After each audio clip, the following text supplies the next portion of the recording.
কোথায় যাচ্ছো তোমরা বলো? হ্যালো এভরিওয়ান, আশা করি তোমরা সকলেই ভালো আছো। আর ভিডিওর প্রথমেই দেখে নিশ্চয়ই বুঝতে পেরেছো আমরা কোথায় যেতে চলেছি। হ্যাঁ, আমরা জগন্নাথ দেবের দর্শনের জন্য পুরী যাচ্ছি। তো পুরীতে গিয়ে 3 রাত 4 দিনের ফুল ট্যুর গাইড আমি তোমাদের এই ভিডিওর মাধ্যমে দেওয়ার চেষ্টা করব। পুরী যাওয়ার জন্য সঠিক সময় আমার মনে হয়েছে যে কোনো দিন রাতে ট্রেনে উঠলে পরের দিন সকালেই কিন্তু পুরী পৌঁছে যাওয়া যায়। তো সেটা মনে হচ্ছে সবথেকে বেস্ট টাইম। আর এখন যেহেতু বন্দে ভারতও পুরীতে যায়, তো বন্দে ভারতে গেলে কিন্তু আমরা দুপুরে বা বিকেল হয়ে যাবে পৌঁছতে। তাই আমার মনে হয় যে কোনো রাতের ট্রেনে উঠে পরের দিন সকালে পৌঁছানোটাই বেস্ট। তাই আমরাও রাতের একটি ট্রেন ধরে রওনা দিলাম পুরীর উদ্দেশ্যে। পুরীতে কি দেখতে যাচ্ছো? জয় জগন্নাথ। আমাদের রাতে 10:40 ট্রেন ছিল। পরের দিন সকাল 7:30টার মধ্যেই নামানোর কথা ছিল। তো যথারীতি আমাদের সকাল 7:30টাও বাজেনি, 7টার মধ্যেই ট্রেনটা পুরীতে এসে পৌঁছে দিয়েছে। স্টেশন থেকে বেরিয়ে এরকম প্রচুর অটো বা গাড়ির অপশান তোমরা পেয়ে যাবে। তো তোমরা যাতেই যাবে সেটা বুক করে নিয়ে স্বর্গদ্বারের কাছে বা আশেপাশে যেখানেই তোমাদের হোটেল সেখানে কিন্তু এরা পৌঁছে দেবে। আমাদের যেহেতু আগে থেকেই হোটেল বুক করা ছিল, তাই অটোটা আমাদের পুরো হোটেলের সামনে একদম পৌঁছে দিল।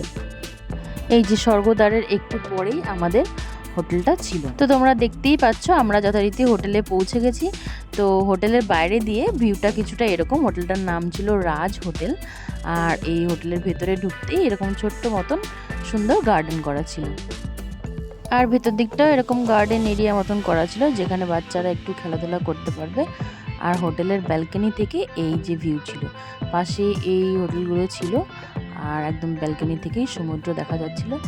কিন্তু ব্যালকনি থেকে আর কতক্ষণই বা সমুদ্র দেখব, তাই জন্য আমরা হোটেলে পৌঁছেই সঙ্গে সঙ্গে চেঞ্জ করে ব্রেকফাস্ট করেই বেরিয়ে পড়লাম সমুদ্র স্নানের উদ্দেশ্যে। তোমরাও যারা এরকম পুরীতে ঘুরতে আসছো তারাও কিন্তু এরকম প্রথম দিন যদি সকাল সকাল পৌঁছে যাও, ব্রেকফাস্ট করে নিয়েই কিন্তু একদম সমুদ্রের উদ্দেশ্যে সবাই বেরিয়ে পড়তে পারো। আমরা প্রথম দিনটা সমুদ্র স্নানের জন্য আর জগন্নাথের দর্শন বা পুজোর জন্য রেখেছিলাম। আর আমরা কিন্তু দুপুরবেলা জগন্নাথের দর্শনের জন্য যাইনি, কারণ আমরা এপ্রিলে গিয়েছিলাম, তখন সেই সময় প্রচণ্ড গরম, দুপুরে রোদ ছিল। তাই আমরা রাতের সময় পুজো দেওয়ার জন্য কিন্তু বেছে নিয়েছিলাম।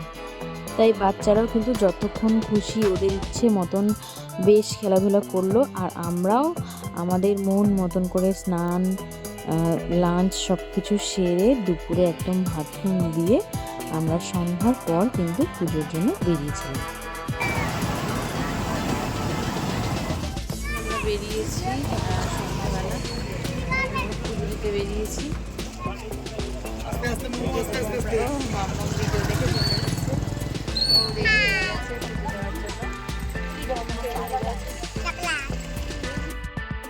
আমরা ওখানে হোটেলের সামনে থেকে অটো ধরে নিলাম। অটো ধরে মন্দিরের উদ্দেশ্যে রওনা দিলাম। ওখান থেকে কিন্তু সবসময় অটো বা টোটো সব কিন্তু অ্যাভেলেবেল থাকে। তো যেটা খুশি সেটা করে মন্দিরের সামনে চলে যেতে পারো। আর একটা জিনিস যেটা আমরা দেখলাম সেটা হলো অটো বা টোটো মন্দিরের সামনে একদম কিন্তু যায় না, কিছুটা দূরেই ওরা নামিয়ে দেয়। তারপর অনেকটা বেশ পথ হেঁটে হেঁটে মন্দিরের সামনে যেতে হয়। তো আমরাও অটো থেকে নেমেই কিছুটা হাঁটতে হাঁটতে পৌঁছে গেলাম মন্দিরের সামনে। মন্দিরের বাইরেটাও এরকম অপূর্ব সুন্দর করে সব কিছু সাজানো গোছানো রয়েছে। আমরাও ঘুরে ঘুরে বেশ কিছুক্ষণ এই বাইরের দৃশ্যটাই দেখতে থাকলাম। পুরীতে বেশিরভাগ মানুষই কিন্তু শীতকালের টাইমে বেশি আসতে পছন্দ করে। তো কেউ কোনো কারণবশত যদি পুরীতে গরমকালে যাও, তাহলে গরমকালেও কিন্তু পুরীর মন্দিরে বেশ ভালোই ভিড় থাকে। আর দুপুরবেলাও মন্দিরে পুজো দিতে গেলে বেশ লাইন হয়। তাই চেষ্টা করবে সন্ধ্যাবেলায় পুজোটা দেওয়ার, তাতে সময়ও কিছুটা বেঁচে যাবে আর গরমও কিন্তু অনেক কম লাগবে দুপুরের তুলনায়। আর পুরীর মেইন মন্দিরে ঢোকার আগে এরকম ছোট ছোট কিন্তু অনেক মন্দির রয়েছে, যেগুলোও তোমরা ঘুরে ঘুরে দর্শন করতে পারো। মেইন মন্দিরে কিন্তু ফোন অ্যালাউ নেই, তাই মন্দিরে ঢোকার আগে জুতো, ফোন বা অন্যান্য যদি কোনো ইলেকট্রিক জিনিসপত্র থাকে সেগুলো বিভিন্ন ছোট ছোট শপ থাকে, সেখানে কিন্তু ওরা জমা নিয়ে নেয় কিছু টাকার পরিবর্তে। তাই আমরা মন্দিরে ঢোকার আগেই পুরো জায়গাটা ভালো করে ঘুরে দেখে নিয়ে তারপর সব কিছু জমা করে দিয়ে আমরা মন্দিরে পুজোর জন্য ঢুকলাম। সন্ধ্যাবেলা পুজো দেওয়ার কারণে আমরা কিন্তু খুব সুন্দর মন ভরে ভগবান দর্শন করতে পেরেছি। সেটা ভেতরে ক্যামেরার অ্যালাউ ছিল না বলে তোমাদের দেখাতে পারলাম না। তো প্রথম দিন আমাদের এইভাবে কাটলো, আর পরের দুদিন আমরা সাইট সিনের জন্য রেখেছিলাম। তো সেকেন্ড ডেতে আমরা ঠিক করলাম যে চিল্কা হ্রদে যাব। তো চিল্কা হ্রদে যাওয়ার জন্য ওখানের যে বাস স্ট্যান্ড আছে সেখান থেকে সকাল 7টা 7:30টায় প্রচুর বাস ছাড়ে। মেনলি সকালের সময়টাই বাসগুলো ছাড়ে। তো আমরা রেডি হয়ে হোটেলের সামনে চলে আসলাম। ওখান থেকেই প্রচুর অটো পাওয়া যায়। তো অটো করে আমরা প্রথমে বাস স্ট্যান্ডের দিকে রওনা দিলাম। আমরা চিল্কা যাওয়ার আগের দিনই বাসটা বুক করে রেখেছিলাম নিজেদের পছন্দ মতন সিট দিয়ে। তো তোমরা চাইলে পরের দিনও বাসে টিকিট কেটে সঙ্গে সঙ্গে যাওয়া যায়, কিন্তু সেক্ষেত্রে নিজেদের পছন্দ মতন সিট নাও পাওয়া যেতে পারে বা বাসের সিট অ্যাভেলেবেল নাও থাকতে পারে। তাই আমরা আগের দিনই কিন্তু বাসের টিকিটগুলো বুক করে নিয়েছিলাম।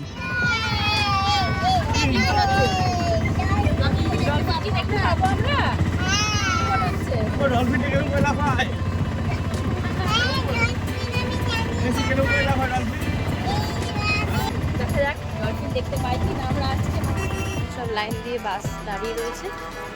আমাদের কোন পুরান ট্রাভেল বুক করেছে BN মুখার্জি না কি একটা সামথিং। তো এখানে সেরকম চিন্তা কোনো ব্যাপার নেই, প্রচুর ট্রাভেল এজেন্সি আছে, যে কোনো একটা থেকে বুক করে নিলেই হবে। সব জায়গায় প্রায় সেমই।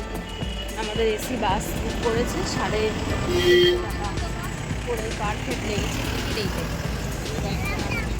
তো এই যে আমরা বাসে উঠে পড়েছি, আর ওখানে গিয়ে তোমরা কি দেখতে পাবে সেটা ভিডিওর মাধ্যমেই আমি আস্তে আস্তে তোমাদেরকে জানাচ্ছি।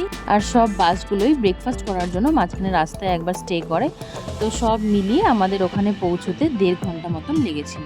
পৌঁছানোর পর ওখানে এরকম ছোট ছোট অনেক রেস্টুরেন্ট ছিল। তো আমরা একটাতে গেলাম, গিয়ে সেখানে ভেজ ননভেজ সমস্ত রকমেরই মেনু পাওয়া যাচ্ছিল। সেখান থেকে আমাদেরকে আগে থেকে কিছু অর্ডার করতে হতো, তারপর ওটা তৈরি করে। আর আগে থেকে না অর্ডার দিলে কিন্তু ওরা সেটা রান্না করে রাখবে না, আর অর্ডারের জন্য ওরা কিছু অ্যাডভান্স নিয়ে নেয়। তো আমরাও এইভাবেই অর্ডার করে দিলাম। আর বোটিংয়ে যেহেতু 3 ঘন্টা সময় লেগে যাবে, তাই ওখান থেকে আসার পর সবার কিন্তু খিদে পাওয়াটা স্বাভাবিক। তাই আমরা সবাই ডিসাইড করলাম এখান থেকেই লাঞ্চটা করব। তো তোমরাও চাইলে এইভাবে কিন্তু আগে থেকে অর্ডার করে লাঞ্চ এখানে সেরে নিতে পারো। তারপর ওখান থেকে আমরা সমস্ত অর্ডারপত্র দিয়ে বোটিংয়ের উদ্দেশ্যে রওনা দিলাম। তো কাছে একটুখানি হেঁটেই ওই চিল্কা হ্রদটা ছিল। তো আমরা যখন বাসে টিকিট বুক করতে গিয়েছিলাম তখন ওখান থেকেই ওদের বলা হয়েছিল আমাদের যে 350 করে পার হেড বোটিং চার্জ লাগবে। তো এখানে আসার পর দেখা গেল যে বাসে নাকি ওদের কিছু প্যাসেঞ্জার কম হওয়াতে আমাদের পার হেড 450 করে নিয়েছিল। আর বোটিংয়ে যাওয়ার আগে এরকম সবাইকে একটা করে লাইফ জ্যাকেট নিয়ে নিতে হয়েছিল। তো তোমরা চাইলে এটা পরেও বসে থাকতে পারো বা সেফটি পারপাস নৌকায় রেখেও দিতে পারো।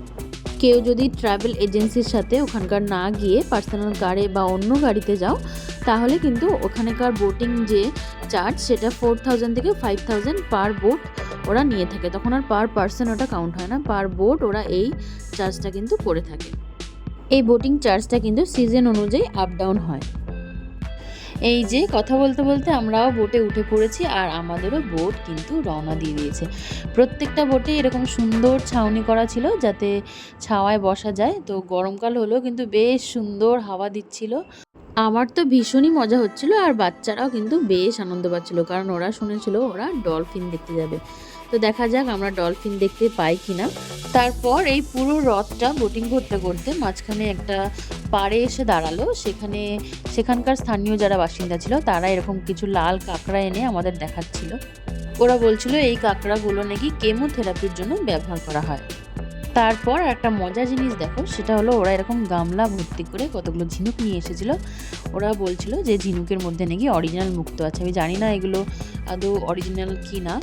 তো এগুলো আমাদের সামনে ভেঙে ভেঙে ওরা দেখাচ্ছিল। মুক্ত পাওয়া যায় এই ঝিনুকের মধ্যে, এইগুলো আপনাকে দেখিয়ে বুঝতে পারলে টাকা লাগবে না। मोती निकल जाएगा। हाँ जी, मोती मिलती है ना, मिलेगा तो दिखाएगा ना, नहीं मिलेगा तो कहाँ से दिखाएगा। বড়গুলোতে মনে হয় মতি পাওয়া যায়।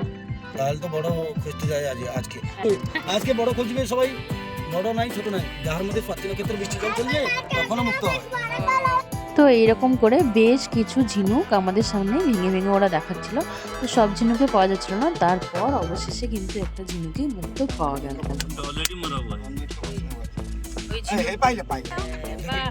সবাইকে দেখাই দিও, দেখো মার পেটে যেরকম বাচ্চা থাকে ওরকম। এটা ছাড়াও আরও বেশ কয়েকটা ঝিনুকে এরকম মূর্তি পাওয়া গেছিলো। ওরা কিন্তু মেনলি এটা সেল করার জন্য এরকম শো করে।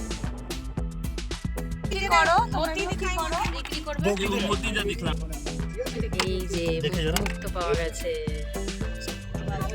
380 একটা পার্ল নিলে, অরিজিনাল পার্ল একদম ঝিনুক ভেঙে বার করলো। कोरल पेड़ जिसका अंदर जेम स्टोन मिलते हैं, रक्त प्रवाल, पन्ना, मूनस्टोन, दामी दामी पत्थर पाওয়া যায়। এইগুলো দেখিয়ে দেবো। এর মধ্যেও আছে। ঝিনুকের পর ওরা এরকম নিয়ে আসলো কোরাল, যেটার মধ্যে রক্ত প্রবাল পাওয়া যায়। তো এইগুলো এরকম অনেকগুলো ওরা ভেঙে ভেঙে আমাদের দেখাতে থাকলো। তারপর এরকম অনেকগুলো ভাঙার পর অবশেষে কিন্তু এর মধ্যেও একটা রক্ত প্রবাল পাওয়া গেল। আচ্ছা আচ্ছা আচ্ছা আচ্ছা রক্ত প্রবাল, লাল প্রবাল হাতে নিয়ে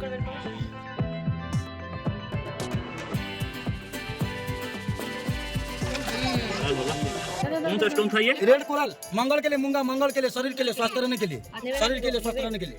অরিজিনাল उनको थोड़ा देखो। একদম হচ্ছে হাত থেকে। হ্যাঁ, তো এইরকম করে আরও কিছু পাথর থেকে এরকম রেড কোরাল ওরা বার করে আমাদের দেখালো। देखिए ब्लू मून स्टोन, मून मतलब चंद्रमा भगवान, ये कोई भी पिन सकते, लाइव स्टोन, ये 4700 টাকা। जय जगन्नाथ, जय जगन्नाथ। তারপর পাথর থেকে বেরোলো এই ব্লু মুন স্টোনটা, যেটা আমার দেখে খুবই পছন্দ হয়েছিল।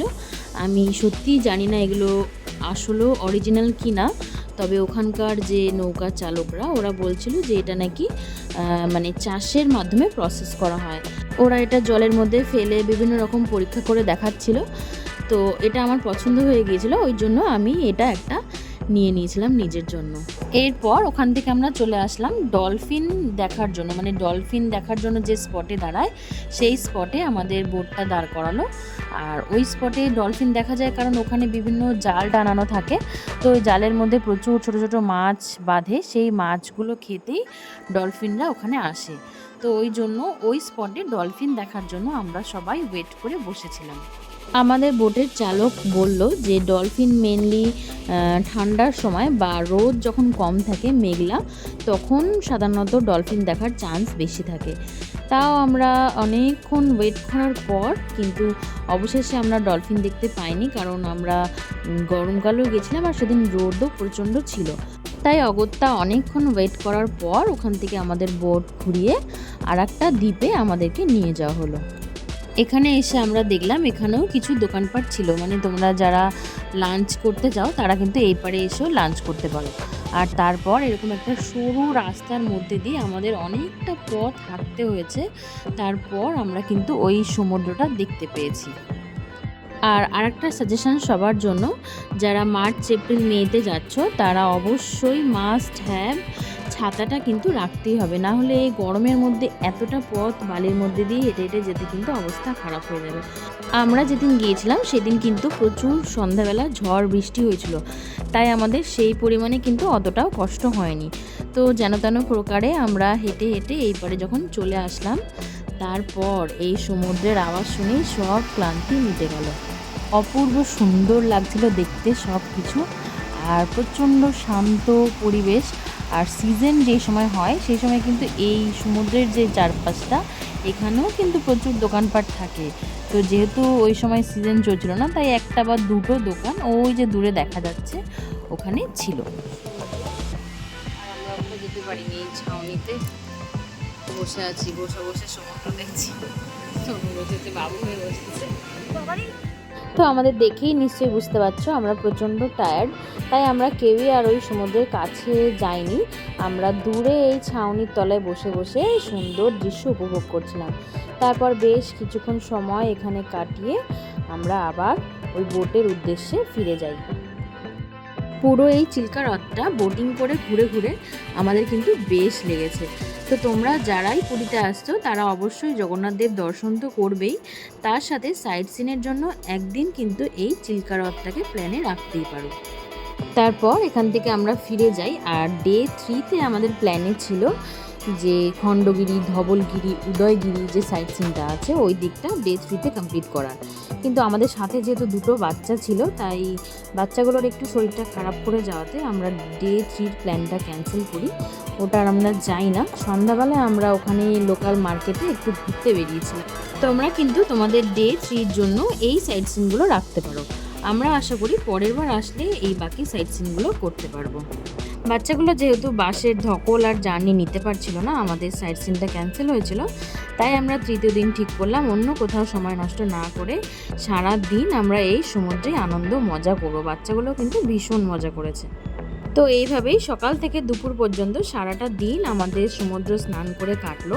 তারপর দুপুরবেলায় আমাদের কলকাতার একটা ফেমাস রেস্টুরেন্ট ভজহরি মান্না, পুরীতেও সেটার আউটলেট আছে, সেখানে আমরা দুপুরের লাঞ্চটা সারলাম। আর বিকেলবেলা এইরকম একটা অপূর্ব সূর্যাস্ত দিয়ে আমাদের দিনটা শেষ করলাম। আর সেদিন যেহেতু হাতে সময় ছিল, তাই কিন্তু আমরা সেদিনও আরও একবার জগন্নাথদেব দর্শনের জন্য গিয়েছিলাম পুরীতে। সেই দিনই আমাদের লাস্ট নাইট ছিল, পরের দিন আমাদের ফেরার পালা। তো সবার শেষে বলবো জয় জগন্নাথ। বাড়ি ফেরার দিন আমরা বন্দে ভারত ট্রেনে করে বাড়ি ফিরেছিলাম। তো এটার একটা ডিটেলস ভিডিও আমি অন্য আর একটা ভিডিওর মাধ্যমে তোমাদের সাথে শেয়ার করবো।